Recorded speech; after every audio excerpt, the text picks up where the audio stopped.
one. Hello there, and welcome to Broadsheet on the Telly. My name is John Preposterous Ryan. Dramatic pause. It's March the 30th, and with us tonight will be Carolyn McAvoy, Izzy Kamikaze, Mark Malone, Mike McGrath Bryan. We've a few cancellations tonight. A late one from Johnny Kenyon, which it's very sad, but as Mike says, we'll only miss Johnny when he's not on, so this gives us an opportunity to miss Johnny. Anyway, over to Mike with tomorrow morning's papers. Yeah, tomorrow morning's papers are just in now. The Ireland edition of the Times leading off with the NAMA boss, of course, threatening more legal action regards the report of Project Eagle. I mean, Michael Noonan has already threatened injunctions against the Public Accounts Committee for talking up against it, and this just follows more with a report by Peter O'Dwyer and Niamh Lyons. President Michael D. Higgins pictured comforting the son of Mark Duffy, one of the pilots killed in the Rescue 116 Coast Guard helicopter crash. The Examiner leading off with more trouble in the Guards. Of course, Fiocra O'Kiona, Cormac O'Keefe and Juno McEnroe discussing the heave against Noreen O'Sullivan in the Guards. The Examiner also leading off with the picture with the presidential hug on the son of the Rescue 116 hero. The results of the Irish Examiner's survey alongside Reach Out regards teen mental health makes for some grim reading, to say the least. The infographics are up on broadsheet.ie at present, as well as talking about various other small stories. Simon Harris apparently has wandered into the good books with a 7.5 million promise on the maternity hospital. We'll see if that comes through. And also just some rather substantial damages handed out for simply banging a knee off of a table leg. Of course, the respectable right-wing tabloid, the Daily Telegraph, continues its lap of triumph regarding the triggering of Article 50. We'll discuss that in further detail later on in the show with Caroline.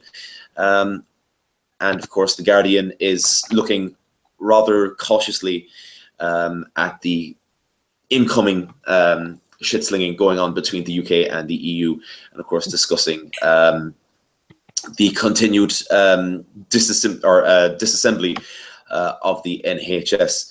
The British Independent leads off with the ongoing situation in Mosul, and May, of course, the heave against Theresa May begins now with Brexit.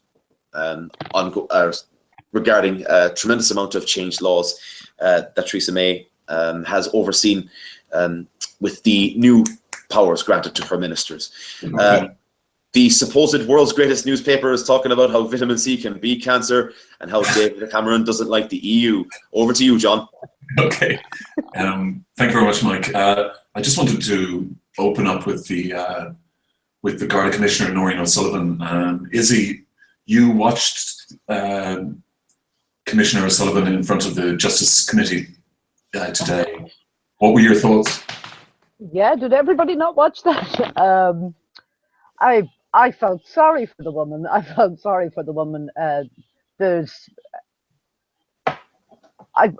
think it's impossible to keep up with the scandals in the Garda at this point. There's just too much, and leaving somebody flailing around there for death by 1,000 cuts is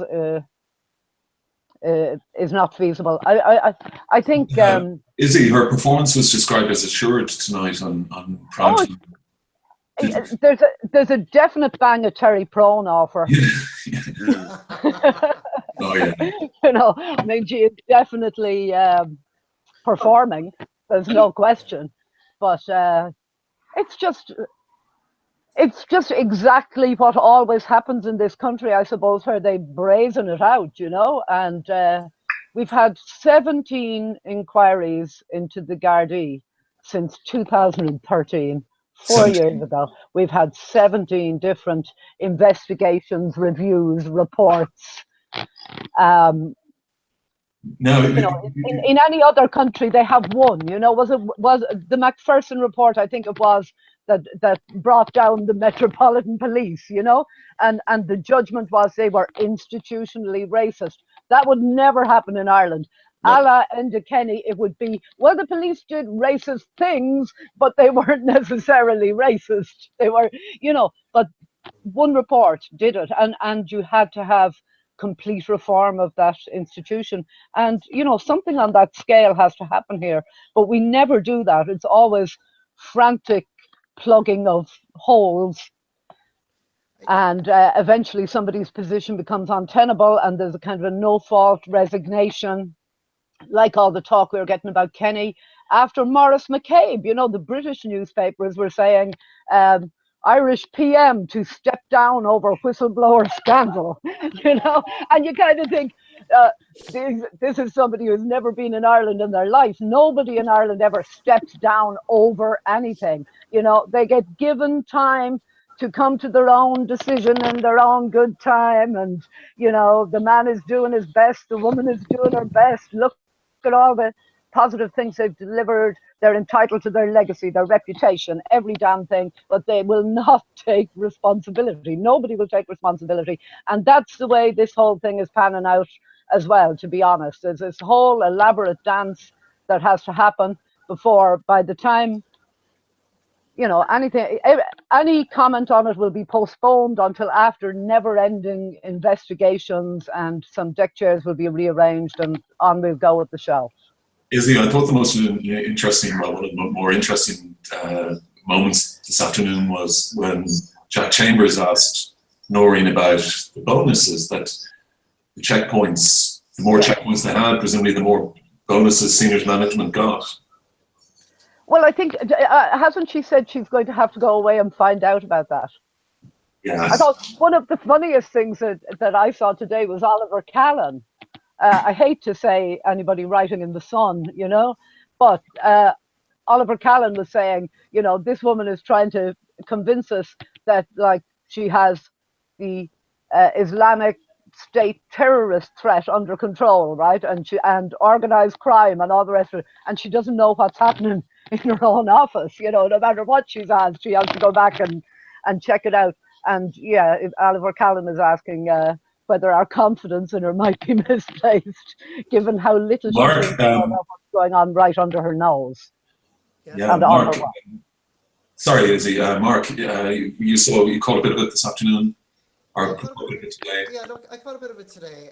I caught something actually on Morning Ireland earlier on, which kind of briefly mentioned I guess the absence of faith in data that the police are producing, you know, and that involves the statistics around domestic abuse, domestic violence, drug seizures, pretty much anything data that the guards present. There's a couple of overlapping and interesting things there, because I saw in the Examiner headline there was a split in security policing mooted in fallout in the front page of the Examiner. I think it's something kind of interesting there in the sense that the Irish police force has never had a separation between, as other nation states have previously had or do have, between what they call state security, you know, the people that look after terrorism, and what they would call political crime, rather than like generic ordinary crime, I guess. Is the hangover from the? Yeah, well, a hangover, it's I guess contingent on how the state was formed itself. But I think like there's a bit of us not losing ourselves in this sort of TV drama of the particulars of Noreen O'Sullivan herself. It's very clear that Noreen O'Sullivan moved in with her husband and a broader cabal to try and take the place of the former commissioner. There was particular instances, particularly around how they tried to silence the press officer, who was, you know, who was giving information, particularly around, or it seems like, providing particular information around stories that made the police look bad. I'm not really sure that we can exactly go into it, but it's very clear that this is not about just about particular personnel at a high level. It's about a culture that existed where people have actually trained in this force and have worked in this force for 20, 30, 40, 50 years. And essentially, this is just what the police do. In some ways, I kind of feel sorry for young guards walking into a job where they think that they're, they want to do some good, they want to knock down crime, and actually you're walking into an institution, a power center, a really powerful power center. And if we bring together those bits that actually is state security as well, that actually have all the apparatus of watching what everybody does, has the hold on everybody. So there's bits of machinations going on here where it's like we have a corrupt, I think, police force.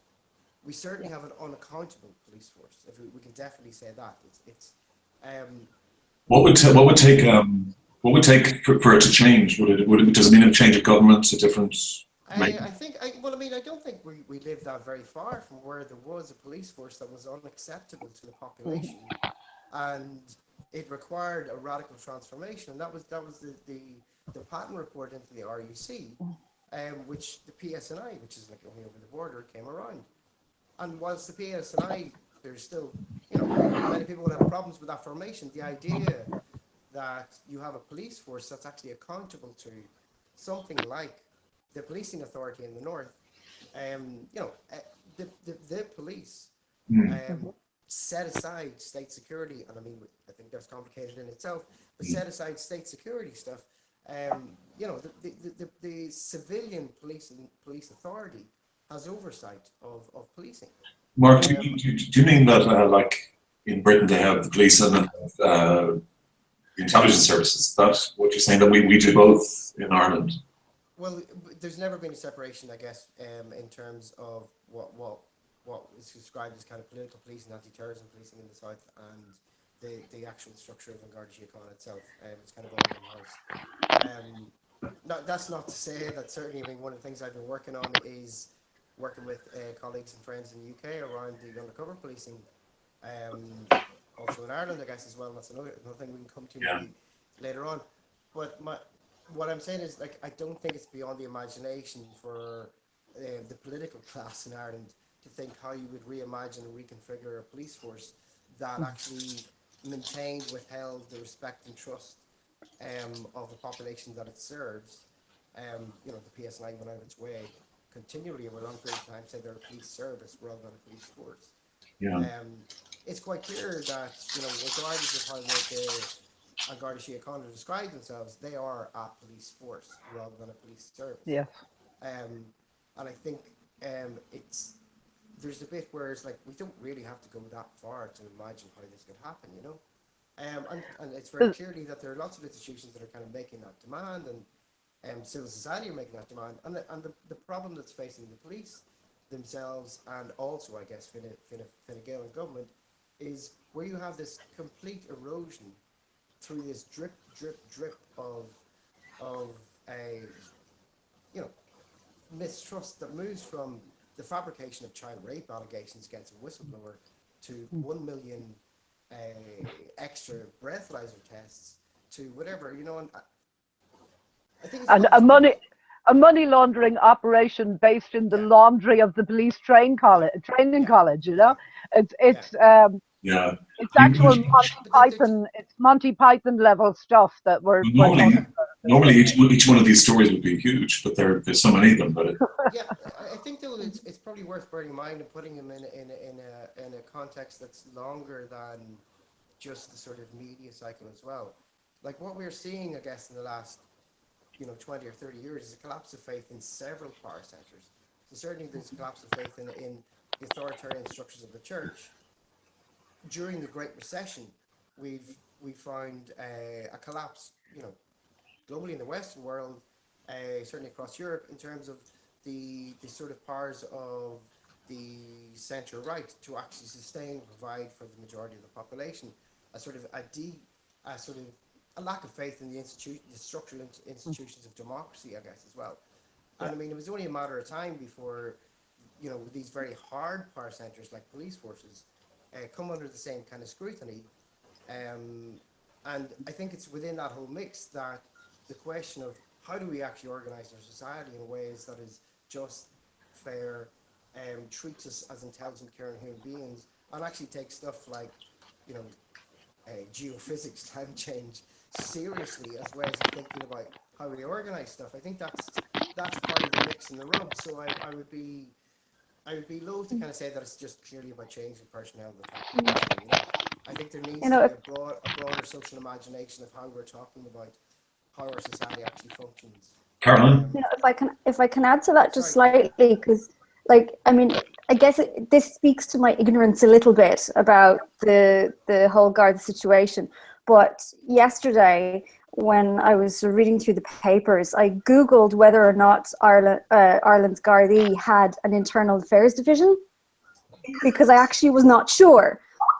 Given kind of what had happened recently, I was like, well, maybe they don't. Maybe I'm just assuming they do. But just kind of speaking to that sort of larger picture of finance and the guards and all of that sort of thing, that one of the issues that arose in the recession was this notion of, should sort of bankers be monitoring and regulating themselves?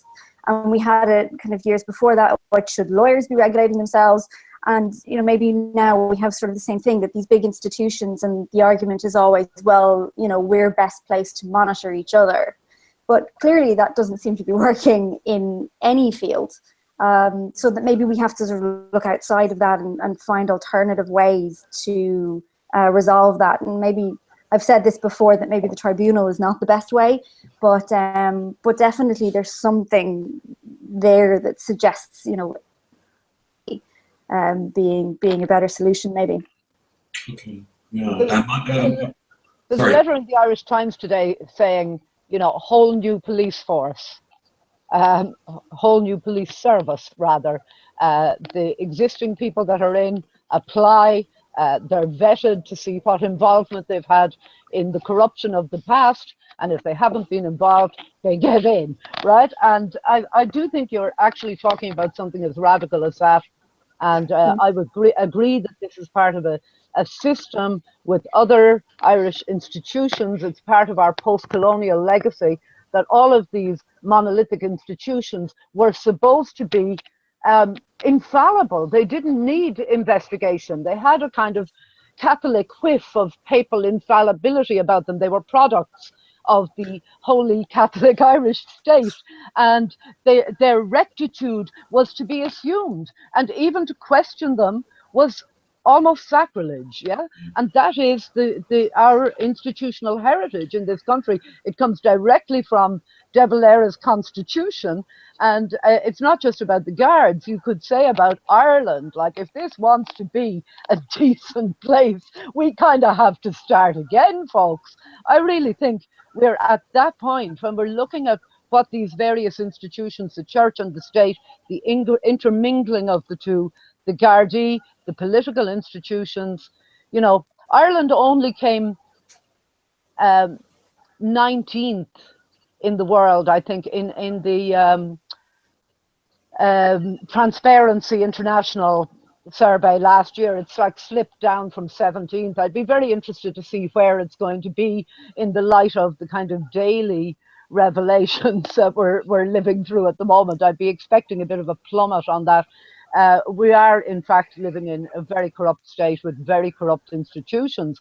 And, I think the people have kind of got their heads around that. I think most ordinary people at this stage have a very low expectation of our institutions, have very low confidence in our institutions. But the institutions themselves continue to have enormous confidence in themselves, right? They're classic kind of first children, and they're going to brazen it out. They're going to keep on running the show, just let me go to Washington and hand over the shamrock, just let pass the 1916 centenary celebrations, whatever it is, just prop us up a little bit longer, that's the way the show runs. And I was going to say, Izzy, like, how much of that is like, so I understand looking at it through the lens of the power of the Catholic Church and the idea of infallibility and faith. The feminism, that is. But I think simultaneously to that lens is also a lens of violence. Yeah. These power structures were able to inflict pain on lots of people and make it silent. They had the ability, they had the ability to, lock women up. They had the ability to make invisible those people that fought against it. and they made people who kind of stood out. This sort of, stick your head above the parapet, become kind of isolated, demonized, and kind of, you had to leave your community sometimes, or if you're a whistleblower in 2014, 15, 16, you get like child rape allegations put in a file in Tuzla. This is what we're talking about, Yes. Let's not make any pretenses that there is, this isn't about the idea that people actually believe that this stuff's infallible. It's about power centers having the ability to actually be pretty vicious. There's no accountability and there's no credible political alternative, and there never has been in Ireland. Everything is parcelled up along fairly tribal lines, and we're in the phase now where Fianna Fáil and Fine Gael, between them, can just about manage to keep the Visigoth from the gate. Do you know what I mean? They can still hold on to control of the institutions, barely, by combining just about, I was about to say, by combining their resources. But the very large and growing opposition is made up of the disparate elements that will never unite with each other and that spend more of their energy arguing with each other than opposing the establishment. And that's always been the problem in Ireland. There is not a credible alternative political force. There is no danger in Ireland of a government that will overturn any of this stuff. And they can just sit there and kind of brazen it out. Worst case scenario, there's another election that produces an almost identical result. Like, But I would worry that we kind of dissolve into a kind of sense of futility here. Like, oh no, never. But not to say that, like, PSNI is a model police force. But I think it's very clear that on this island, that well, it's a lot better police force. Serving officers and say, you've got to reapply for your job because we want to make sure that you're not bent. We want to make sure that you don't have a history and dodgy stuff. We want to make sure that you're not culpable for lots of false criminal prosecutions. I think that stuff's. And who polices the police in that regard? Yeah. No one wants to. I think it's very clear that, for example, the policing authority in Ireland would like more powers. They would like oversight rather than the senior echelons of the police force being political appointees, which clearly there's a at least the temptation for a contamination between the political organizations that get elected and the monitoring and the running of a police force, I guess, as well. Mark, I wanted to talk to you about the Jobstown situation in a bit, but I was just going to get Caroline first and talk about Article 50. Caroline is a boffin, she's an egghead in this. I guess so. So, how does it look for Ireland now, Article 50, having been triggered? I mean, are we prepared? Are we? On some level, with the triggering of Article 50, it hasn't really changed anything very short term. All it really means is that the sort of the 2-year clock starts to tick, and the different parties make their claim known, their statements known. Thinking about this a good bit today, sort of what it means for Ireland, and there's two real ways of looking at it. One which is pretty terrible for us, really, and one where it might be a good opportunity. So, on the one hand, so the way that the agreement will be decided on is essentially that the council will vote by what they call qualified majority voting, which is 55% of countries that represent 65% of the citizens, and the agreement on the EU side will have to be sort of ratified to that level, and obviously it has to be satisfactory to the UK as well. And then the European Parliament gets a kind of a veto. So if they don't like what's going on, they won't pass it. So that's generally sort of what will happen, hopefully within the 2-year timeline. What I think the sort of negative, kind of thinking about the sort of negative first, is that Ireland could get lost, right? We're a small country within the council, and our voice could get lost in the larger Brexit negotiations of what kind of a customs union would look like afterwards, what sort of movement of persons will it be like afterwards, and we could get lost in that. However, because we share that sort of land border, I suppose, or we will share that land border with the EU, then the UK being the other party to the agreement suggests that maybe Ireland has an opportunity where they can appeal perhaps to the UK and what the UK wants in terms of immigration and all that sort of thing. And they can probably appeal to them a little bit to try and sort of eke out a bit of leverage in terms of what they want. So it could be an opportunity, but I think it really depends on well our political figures deal with that. You know, that's really kind of what it comes down to. Like, do they have the moxie to, you know, stand sort of with the UK to a certain degree, you know, in terms of that negotiation. Well, Endon's clear that we're behind the EU on this. We're not, you know, going to give them any comfort in leaving, you know, any bonus points. Yeah. And that's certainly an issue. You know, that's certainly an issue. Although, again, like I was thinking about the issue of the North and the sort of the two issues that we have with whether or not we'll end up with a hard border or not. And there's really two different types of issues there too. So there's the customs border, right? There's the economic issue, and then there's the movement of persons. And possibly the worst scenario would be is if the UK follows through on very restrictive immigration policies, because that would change what we have. A common travel area at the moment, which is kind of separate and concurrent with the EU and European law. And once European law gets taken away, we still have that common travel area. At least between sort of Irish citizens and British citizens, and other exceptions to that too. Caroline, I have to go to the bathroom. Would you everybody excuse me? Yeah. A huge tactical error. I drank a pint of water before the show, so just give me 1 moment. Please. Are we taking a minute to talk among ourselves? Could have had it off and said nothing. That was great. I kind of feel like we should start flipping rubbers at each other. You know, the stuff you used to do in the schoolroom. The teacher walked out. Of course, something like that. Get the paper airplanes out. It's a good idea. Old man Bodger is gone. But like it's probably worth. Like, I don't know, in terms of Article 50 being triggered, kind of remembering where this actually came from. Like, you know, so the referendum was posited originally within the Conservative Party as a sop to the right wing of the Conservative Party to stop some folks exiting to go join UKIP.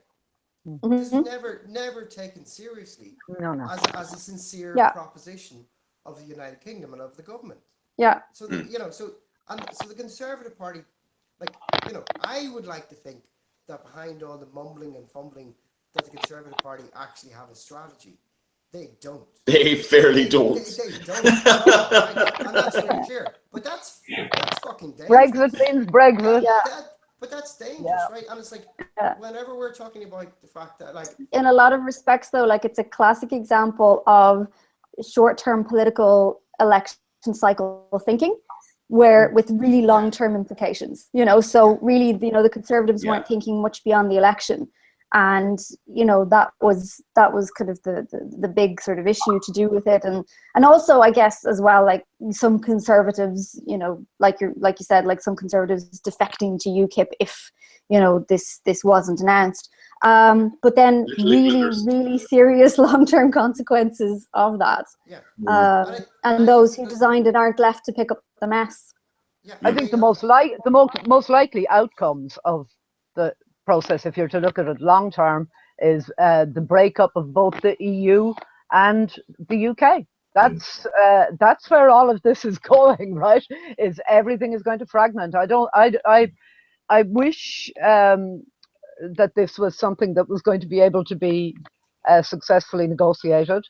You know, I mean, I think it's going to be a disaster, obviously, and just like watching the Trump administration implode, you know, I mean, there's a certain satisfaction in it at times, but it is actually just so incredibly dangerous, and people are suffering, and more people are going to suffer.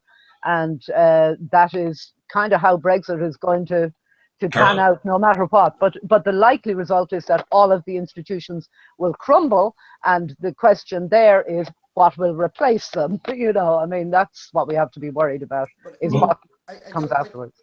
Well, I don't think they're gonna. I don't think they're gonna crumble in the absence of anything else. And I think that's the responsibility of those of us on the left, is actually to actually start to have some kind of social imagination and put some formation on that imagination of what it's Yeah. actually going to look like. You know? Well, there's It's 100 years of not doing that behind us so far. I don't want to be fatalistic. Yeah. I really, really want to believe, you know, but it's There's hard. 100 years of Right, people but cozying up to elitism, ruining it for the rest of Yeah, us. Let's call a exactly. spade a spade. But Yeah.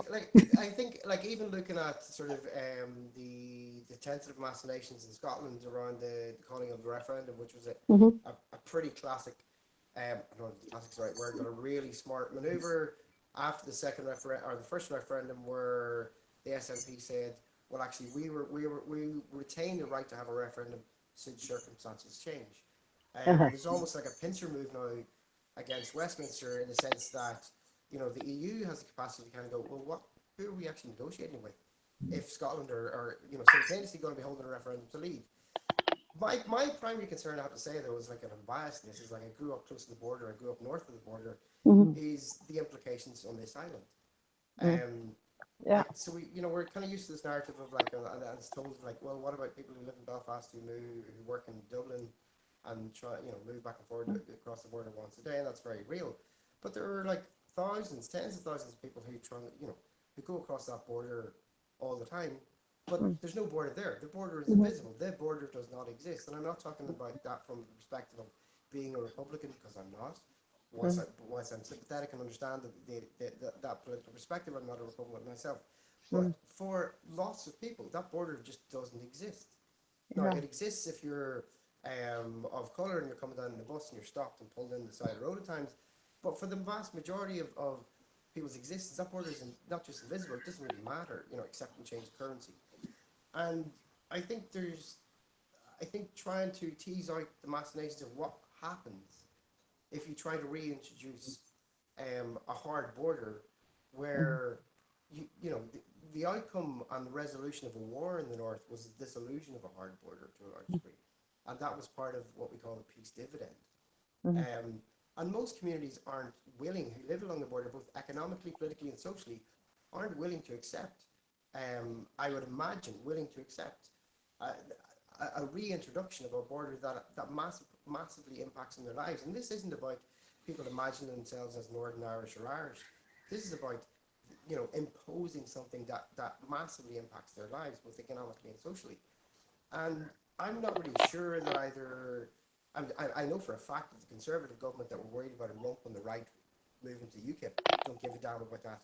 And I'm not really sure that many of the political organisations, particularly in government and some of the main oppositions, or supporting opposition parties of government, really have a handle on what that potentially means over the next 5 or 10 years. But do you think, Mark and Caroline, that by the EU punishing Britain, which they will, with this border nonsense, that it's going to become inevitable that we leave the EU, or that the EU will no longer exist in any shape or form that we want to be involved? Well, there's certainly kind of the sort of whiff of kind of real acrimonious divorce between the EU and the UK at the moment. I mean, even this is day 2, and we had the chief negotiator of the European Parliament taking exception to the many references to security that were in the Article 50 letter that Theresa May sent to the EU. And as far as he was concerned, it's a very thinly veiled threat that if we don't offer, we as the EU, not we as Ireland, but if we don't offer good trade deals to the UK, they will revoke any kind of security support that they might have given to the EU instead. And that's what he said. And he was basically kind of suggesting that this is what Theresa May was saying. Now, she may or may not have been saying that. In the letter, there's definitely a lot of references to security and immigration. But I think what you'll probably find is that once the negotiations do get underway, there is an incentive for them to come to some form of an agreement, but within the 2-year period. You know, there is an incentive to that, because the alternative, unless the council unanimously agree, right, which is 27 member states agreeing collectively, you know, what you have is the treaties, as far as the UK are concerned, become null and void. And that just means that there's kind of this sort of vast removal of a body of law that affects both those who remain within the EU and those who don't. So there's an incentive to have some form of an agreement. So you might find that those kind of hard lines start to soften a little bit as the 2-year thing goes ahead. But I think in terms of the bigger issue of whether the EU will break up is, sorry, just if in terms of sort of if the EU will break up or not, like, depends a lot of that. Well, I mean, we can't sort of look into a crystal ball and say what's going to happen, but what we can look at is whether or not, you know, does a good withdrawal of the UK, right, if it's sort of fairly peaceful and it actually works out quite well, does that then prompt other states to go, well, it worked for the UK, so it'll work for us too? Now, I don't think it's going to be quite so jolly as that, but there is that sort of sense. And then you have, you know, questions in France, you know, whether or not sort of France will move to kind of a harder right, whether the alt-right itself will grow even further. You know, we just don't fully know, I think, is the truth. Brexit is the biggest thing for every EU country. You know, Brexit is the biggest thing that has happened in the EU since enlargement, for sure. And every single country wants to do some kind of a deal with Britain. Every country that has any trade with Britain or any migration between them and Britain, which is every country in the EU, has an agenda. They have a shopping list, every one of them. To get your qualified majority, sorry, I'm having to pull my earpiece out, it's echoing at me. In order to get your qualified majority, or to get it through, there is going to have to be political agreement in a whole range of countries who all want different things. You know, so the EU, despite its intentions and despite the hardball that it's playing now, is not going to be able to be as tough in the negotiation as it would like to be, for one thing, but also to be as unified in the Britain is a net contributor. There aren't a lot of net contributors in the EU, and has immense cultural capital and so on. So, you know, it is a real issue in every country in the EU. The more so for us because of our proximity, history, and most of all because of that border. I live quite close to the border. Almost no matter what way this goes, this is going to be an immense trauma in the daily life of people who live in any way adjacent to the border. The memories of the previous border are not gone. Sorry, I'm holding that close to my ear in case you're trying to interrupt me, John. You're thinking some hope, but I can't actually talk without echoing in my ear. Hello, John. Yeah, no, I was just going to say, actually, you were making some brilliant points there, Izzy, so I wasn't really trying to interrupt, but just to say that... I'm keeping you awake, frankly. Not at all. Not at all. You're rubbing your eyes while you're talking. No, emotional. I was just thinking if the EU engage in an economic war with Britain, which is possible, I mean, it could. Where would we stand on that? The whole thing is going to come down to that border, though. The whole thing is going to come down to that border. The part of the deal with the EU and how the EU has developed into something of a monster, frankly, over the last 20, 25 years. So it is the notion of Fortress Europe, you know, the notion of allowing everybody to move around freely within Europe, but having a really, really hard border around the outside of it. And that eastern border of the EU is a pretty unpleasant border, you know, and the Mediterranean border of the EU, people are dying in. It's the reality. Yeah, people are dying trying to get in there, and that is the kind of border that, from an EU position, that's what they have to demand goes across Ireland I think if this goes ahead. Now, of course, practically speaking, what happens is the outcome that one would hope for in Ireland, regardless of one's politics, because to the immense disappointment of people who would like to Shinnerbot smear me, I don't give a rat's arse about Irish unity. But it is one of the things that somehow is coming into focus in this whole discussion. I don't care. I would like peace and justice for all the people who live on this island, and I don't think that either of the governments that is in place is likely to deliver that. I don't think either way of running things is going to work out well for a lot of people in this country. So, what the actual administrative boundaries are does not greatly concern me. I have a fantasy of us making alliance with the Scots. I think would be absolutely the thing to do in this situation. I think our separated brethren up above, their much vaunted Britishness is actually Scottishness. That's what they are. They're basically displaced Scottish people. So I think we should have a united non-kingdom of Ireland and Scotland and move that bloody great razor wire monstrosity across the adjacent island between Scotland and England. That would be good. I don't think that's as far. I don't think that's as far fetched as you're necessarily positing there, because no. I also don't think that the UK, or I think let's call it as it is Westminster's hand is as strong as it is. Economically, it's a net contributor in terms of funds to the EU, but the UK doesn't have a superly strong manufacturing base. No. Something else that comes into play is if there's a referendum that passes in Scotland, you can guarantee that Scotland will seek membership of the EU. Mm-hmm. And suddenly what you have is this fragmentation of the UK as this power base. And to a degree, like not to go back or necessarily repeat myself, but there's a little bit where the Conservative Party seem to think that they're arguing from a position of old empire, rather than a momentum of a kind of the process of devolution is real. Scotland, England, North of Ireland. Whatever about this sort of particular machinations in terms of what that means for Ireland. The momentum is the move away from centralised democratic decision making closer to a decision making being kind of in that context national boundaries, but also the conceptual realization of democracy being decisions made closer to where they are. So one of the factors that comes into play, I guess, if for example, and this is all like four-dimensional chess, I guess, a little bit.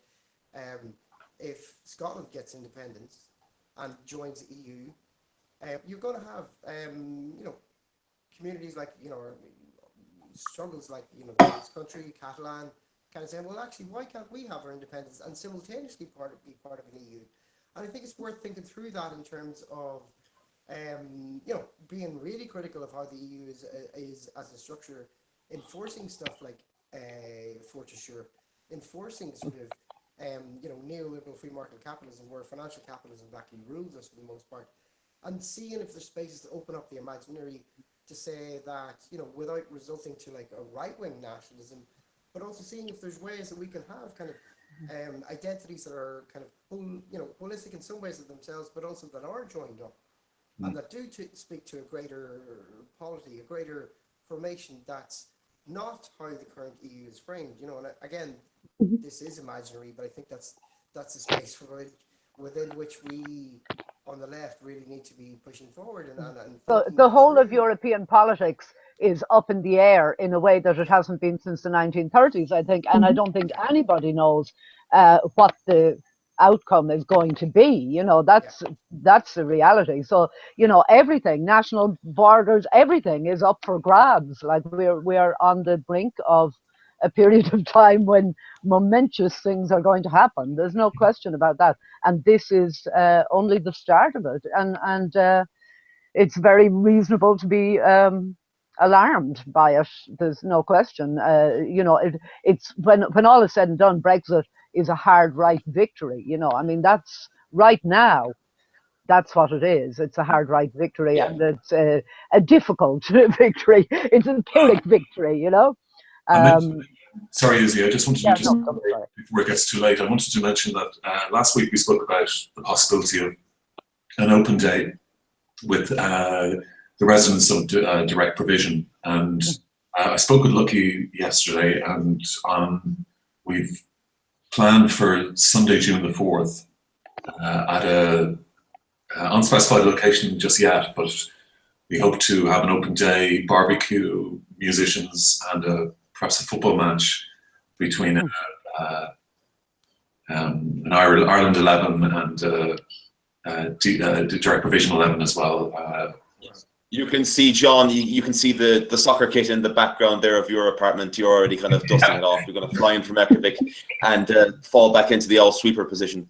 But anyway, I'll come and chain smoke on the sidelines. oh, You'll be the manager, so. and if anybody would like, if anybody would like to get involved in the open day, just write to us at Broadsheet at broadsheet.ie, and we'll get you involved. Mark, I wanted to talk to you as regards direct provision. The Examiner did a survey of teens this week in the mental health. You mentioned before the show about mental health and direct provision. Yeah, like it was an article I came across. A friend shared to me from the Art Refugee Council Facebook page. It was a piece in the New Yorker, looking at the experiences of young kids in Sweden. And I mean, I think it's really worth contextualizing that, you know, the direct provision centre process in Ireland is a particular thing, but also that the threat of deportation and insecurity amongst people seeking protection and asylum across Europe is there are parallels, you know.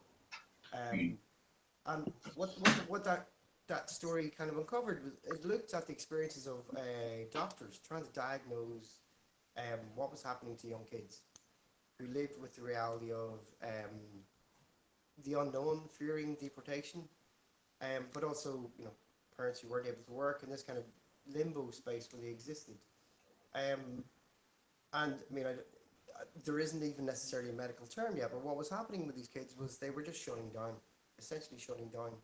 And when I mean shutting down, to the point where they needed a food and oxygen inserted. It wasn't like the same as coma, but essentially their body shut down. And this happened across a range of kids. Actually, there seemed to be medical interventions there, which don't seem to be the case in Ireland. But they come up with this term, which was like it was kind of, I'm not sure exactly the precise term. It was like the effects of apathy, how that's translated, I guess, from Swedish. But essentially was the lived reality of living in a situation where, as a kid, you live with this kind of daily fear that's perhaps not unspoken, and certainly maybe not even necessarily articulated, but living in limbo, you know. And I guess, yeah, I was saying earlier on, like sometimes we use the word inhumane, and I think that sometimes, you know, we use words, sometimes we use them repeatedly, and they lose the value and meaning of what it is that we're actually trying to say. And I think it gets back to what Lucky and Kyle talked about last week, I guess, through their own experiences and chatting to people within direct provision, and coming through Massey, the movement of asylum seekers in Ireland, that the robbing of humanity, the sort of deep indignity, and the sort of individual psychological impacts of being forced to live in a situation with fucking little money, little sense of hope, and just constant unknowing. Coming from the context of like fleeing somewhere, trying to get protection, seeking assistance, and that being institutionalized. And I think I said it earlier on. It's like I think it's perfectly reasonable to describe that what the Irish state is doing to people living in direct provision is worse than anything that the Orange state in the north did to Catholics in terms of, like, you know, not providing jobs, not providing proper housing. This is 2017. There is absolutely no excuse for a state like Ireland to be treating people who come to this country seeking the protection of the state under internationally recognised human rights law, to be treated the way they're treated. And whilst I think it's really worth congratulating. It's great the Broadsheet are taking on the idea of building kind of communities between people living in direct provision and continuing that work. And I know you yourself, Mike, are doing some of that down in Cork. I think it's, that stuff's really important. I also think, though, that a full frontal attack on how the state carries out its policy is required right now, because this is not about let's have a tribunal in another 20 years and we'll talk about this. Like, fuck that. You know what I mean? This is like standing in solidarity with people who are living in circumstances where they're coming and desire and need the protection of the best of what we can give. Yeah, what the state is giving him is abhorrent. Yeah, you mentioned that like in 20 years' time we're going to be dealing with tribunals of inquiry into treatment. Yeah, well, I think we're going to be hearing survivor stories that are quite reminiscent of the survivor stories that we're hearing from adopted people, children who were raised in mother and baby homes, women who were in Magdalene laundries, children adults who as children were in industrial schools. And, there's an oft quoted statistic. It's from the World Health Organization. I think the date is 1961, that Ireland was institutionalizing at that point a higher proportion of its population than any other country in the world.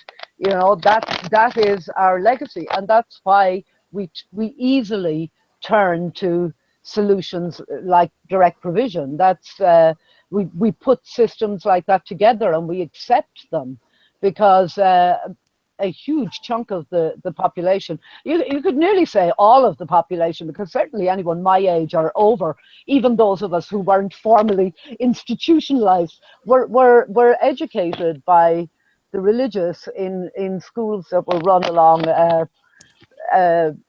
practically military lines in lots of cases. There was certainly a lot of uniformity across the education, and a lot of sort of faith formation within the syllabus. So, that is the Irish adult population. It is very largely made up of people who have kind of internalized institutionalization as a norm. Yeah. We're prepared to accept it, and we're prepared to make excuses for it. And definitely as well. That is part of the difficulty with direct provision or anything else. I think a system like direct provision, I think if people were in it for very short periods of time, it could be totally acceptable. I mean, the conditions in refugee camps, for example, are pretty appalling, but they are better than what people are escaping from.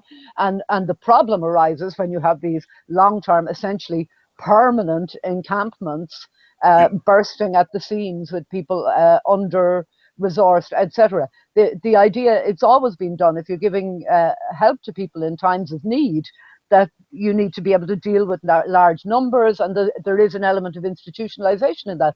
But it should not continue any longer than is strictly necessary. And we're just so bad at that. We would drag this out. We kept really appalling systems going long past their sell-by date before, and we can do it with direct provision too. Yeah, Mark? Well, what I was going to say is, so I think there's a sense that, I think it's really worth calling it what it is. Like, the direct provision process works for the people who want it to work the way that it does. The way that the protection system is set up in Ireland is set up as a deterrent from people coming to seek protection in Ireland, Yes, but simultaneously, though, I think the processes of institutionalization were not accidental. They were about silencing things that were not acceptable in the polite society and society that existed at the time. These things aren't accidental. They serve a function. And I think it's until we actually name what function that it actually is, that we actually are able to make sense of why that exists, rather than it's a bumbling technocratic failure where people No, don't no. really There are understand. two. It's like, There are two routes to the institutional culture in Ireland, and one of them is, of course, the church, and that's the one that everybody talks about all the time. But the other one is the British Poor Law, and the Poor Law was absolutely about discouraging people from the availing of assistance. The workhouse is the archetypal unpleasant institution that you do not go to unless you have absolutely no other alternative, you know, and all of these other institutions were modeled on that afterwards. Institutional life was intended to be unpleasant, right? That it was intended to be unpleasant and difficult, and it still is. Speaking of which, sorry, Caroline. Can I jump in just very quickly? sure, yeah. And I think just like this is a really, really interesting discussion. And one of the things that strikes me, and I'm not well educated in these issues at all, really, but one of the things that strikes me is that often I think people accept these situations as well because they don't see physical manifestations of how bad it is. They don't see sort of like the long-term sort of mental health implications that in a way can be far more damaging. And those are things that you see many, many years later. And I think, Mark, that article that you were explaining to us kind of, you know, showing that sort of decline in children, and that just typifies it perfectly, you know, that if you see people and you're like, well, what's wrong? They're being fed, they're being housed, what's the problem? And it's the being sort of, you know, perpetually sort of in this sort of temporary, unknown, uncertain situation, very bad situation, but that because it's not physically bad, because it's not physically outwardly, it's easy to turn a blind eye. It's easy to just look away from it, I think. Yeah. Thanks, Caroline. Just, Izzy, very briefly, sorry, Mark. Did you want to come in, please? Well, I just literally want to say I'm really conscious that, like, right now we had kind of lucky on last week that actually there aren't any voices from Direct Vision, but I just want to flag, go check out Massey Movement of Asylum Seekers Ireland on Facebook and on Twitter. Yeah. You know, like, yeah, and yeah, give them a shout out to those guys, I Yep. guess, really. That's masi.com. Izzy, Mike has put up that photograph of just getting back briefly to the mother and baby home. Before we come to that, actually, could I just mention two interesting stories that I saw today? I think they're both published today. One is that the New York Times has the Tuam babies story on the opinion pages. Really? Suffer the Little Children, Church Cruelty in Ireland by Sive Walsh. I retweeted that on Twitter today if people want to look at my feed, but I think it's interesting and it's good to see an opinion piece in the New York Times about the Tuam babies. The New York Times would be one of the it would be one of the papers that was affected by taking the flawed Associated Press coverage back in the day and having to issue a kind of apology. And I imagine that they have been very reluctant to approach this story again. But you know, it is becoming so concrete at this stage that even after that massive false start, the mainstream international press is coming back to it, and I'm very pleased to see that happen because of exactly the kind of stuff we've been talking about in relation to the Garda earlier on, which is the tendency in Ireland for us to grind the thing. If we're left just to our own devices with the thing, we just sort of grind away on it endlessly and nothing really comes of it. And I think sometimes we need a little bit of international attention to give us a kick up the arse. And I think this story, and not just this story, but the whole mother and baby home institution story in Ireland is a story that needs to go very global, you know. So I was pleased to see that. On the other side, Bill Donoghue, we spoke about him. He's the Catholic League, isn't it? He is the Catholic League, and there's a piece on Irish Central today, Claire O'Doherty. The headline says, Bill Donoghue says unnamed Galway orphan exonerates Tuam nuns. And Bill Donoghue has apparently received what he describes as a well-researched and well-argued contribution from an anonymous Galway orphan who is a stout defender of the church and wants us all to know the wrong that is being done to them and how humane the whole thing was. And I think we're going to see more of both of those kind of contributions. Yeah. Yeah. Now, to get back to what you were asking me to talk about, but I just wanted to flag those stories up as interesting ones that people might like to pursue in their own time. The Bill Donahue one, actually, there's a link in that. If you go to Irish Central and see that piece by Claire Doherty, there's a link through to the actual full text of the article/letter received by Bill Donahue from the orphan, and it has footnotes and so on to infant mortality statistics and stuff, and I haven't done that level of reading on it yet, but I look forward to doing that, let's say. Izzy, Izzy, we ran out of time, so do you think we can go through this next week? We sure can. I mean, if you, I reckon I can do a quick 1 minute if you want to. If you want to put up one or two of those photographs, because all I want to say is that it's come to my attention since last doing this that the, I suppose the meaning of the stuff that I've found is not well understood. So the right wing, the Catholic right wing, are currently citing my work as proving that the babies are not in sewage tanks at all, right? Caroline Farrow, blonde pidge, an English prominent Catholic commentator, is directing people to my blog as proving that they're in, adapted crypts. So what I wanted to show you these pictures for, like this picture that's on the screen. Now go back one if it's possible, yeah? Picture that's on the screen now. This is taken obviously in a different workhouse building, but the workhouses were pretty much standardized. The same things, the buildings were very, very much the same. If you visit several of them around the country, you'll see that. And in most of them, the latrines and those kind of functional buildings out the back are not standing. They were the first thing to get demolished, built over. They weren't of architectural merit, unlike the posh buildings up the front sometimes. So here you see, this is a toilet in a workhouse. We were talking about how they make, how institutionalization is intended to be unpleasant and humiliating. And I think this picture conveys that quite well. This is a toilet with 7 holes in the seat. And I clearly haven't conveyed to people what the structures underneath are like, if it's allowing the kind of nonsense that we're hearing. So essentially under that seat, if you flick through the pictures, I might be able to identify the right one.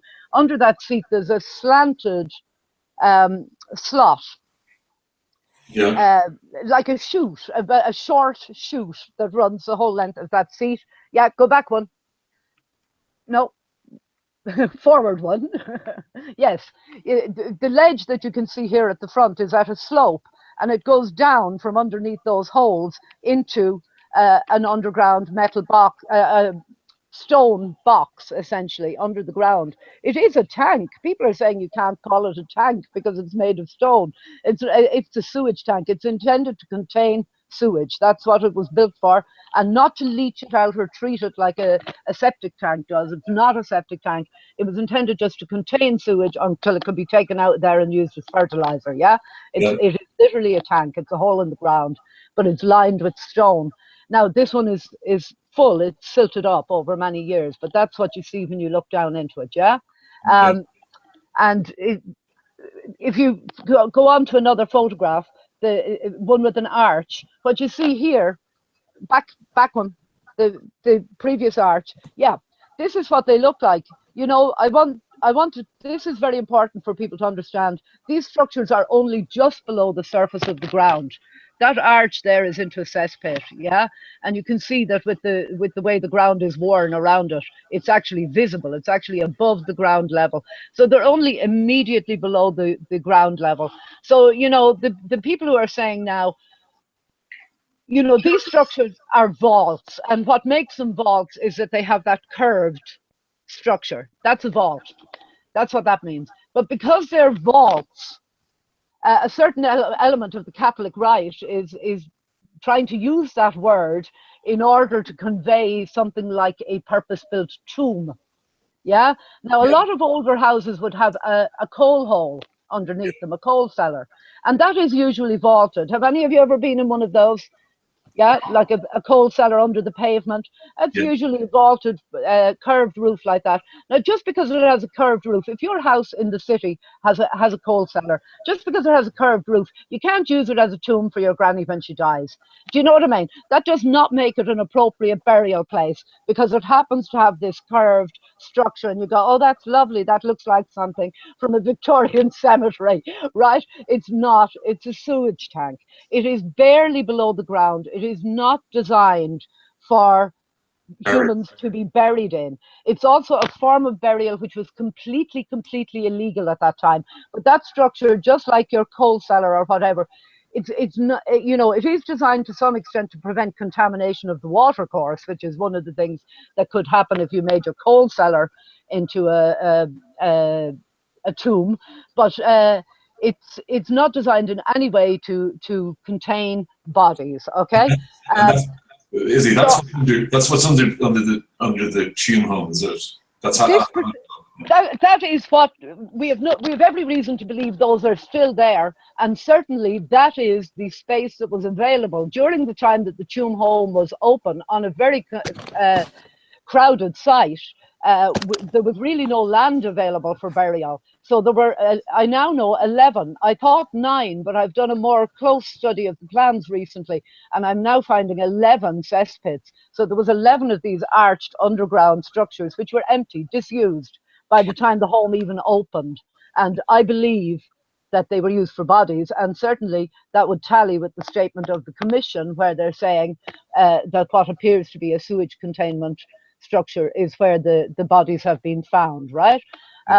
So I just wanted to convey this notion to people that this structure was not in any way designed for a tomb and shouldn't be associated as such just because it has this curved space, and also that it was illegal. It was illegal to bury even without a coffin in Ireland until in very recent years the law was changed actually to accommodate some Muslims who bury without a coffin, and also green funerals and so on. But up until very recently, it was illegal to bury a body in Ireland without a coffin. So I just wanted to throw a bit of cold water at that particular nonsense. The slide that you kept on there for a while, where there's more light coming in, that isn't actually one of the sewage containers. That is one of the very few other underground structures that I've been able to find at a workhouse site. That is a space underneath the laundry for clothing that had been washed to drip into, to drain into. And that's why it has light coming into it, because it has an open structure above. But it gives an idea of what those structures would look like if you were inside them.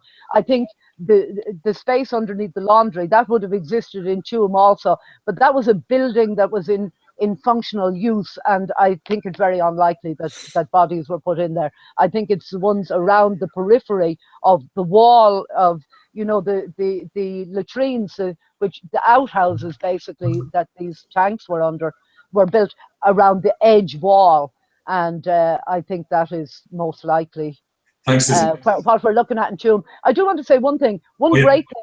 I keep doing this. I'm sorry, forgive me. One good thing that's happening is the people that keep getting in contact with me, and there are a lot of people doing very good, whatever you want to call it, citizen journalism, citizen investigation on these kind of stories, and it's really important. And also survivor investigation and fact discovery. Anything that I have found, I've found in publicly available documents, maps, Google Maps. There's these incredible resources there. And I would just encourage people, if they're interested in this, find an area, find a corner that needs to be researched and get working on it.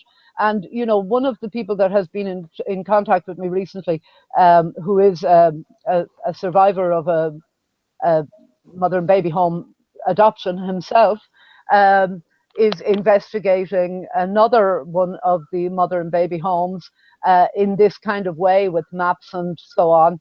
and there is a mass burial plot there. And I think there will be a story very shortly from another mother and baby home where, let's say, an inappropriate closeness of the treatment of sewage and waste with bodies of people who died there, and and at least one more of those stories is coming down the tracks, and there will be more. But I would just like to encourage people to go out and find more stories. Izzy, will you maybe keep us up to date, and then maybe next week, the week after? Absolutely.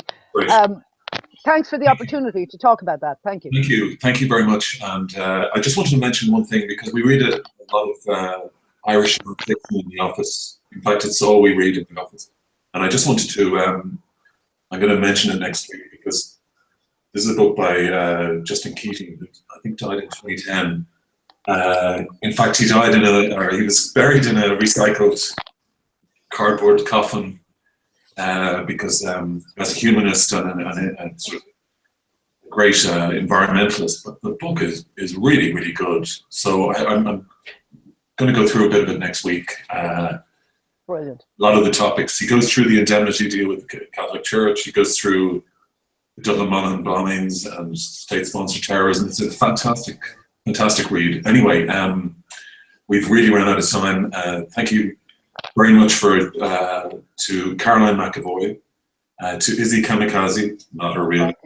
Why do you say that? Why do you say that each time? You know, I would absolutely say it is my real name. It's the name that I'm known by. And actually, in Irish law, the name that you're known by is legally your name. This is to facilitate. Most of us have at least two versions of our name, an Irish version and an English version.